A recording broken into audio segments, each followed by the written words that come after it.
રાજકોટ જિલ્લાના ઉપલેટાના ward number 9 માં વરસાદને લઈ જૂનાવણી મકાન થયું ધરાશાયી। ઉપલેટા એમડી સ્કૂલની નજીકમાં આવેલ વર્ષો જૂનું મકાન વરસાદને લીધે પડી જતા લોકોમાં નાશભાગ।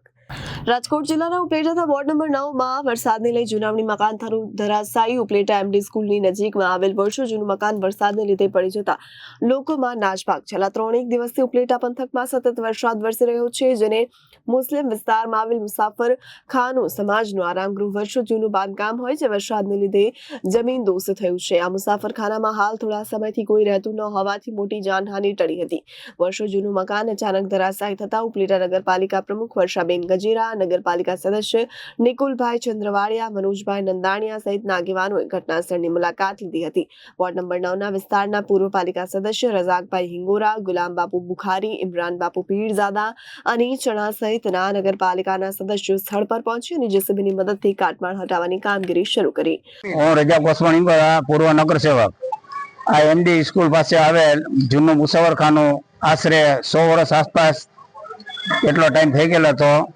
આ મુસાફરખાનું પડી ગયું છે, કોઈ જાતની કાંઈ નુકસાન થયેલ નથી। ચાલુ વરસાદને કારણે કોઈ માણસોને લાગ્યું કે પૈડા કે દબાણ એવું કાંઈ થયેલ નથી। ઘટના સ્થળ ઉપર પ્રમુખ પણ આવી ગયા હતા, એ પણ વિઝિટ લઈ ગયા, કોઈ જાતને નુકસાન થયેલ નથી।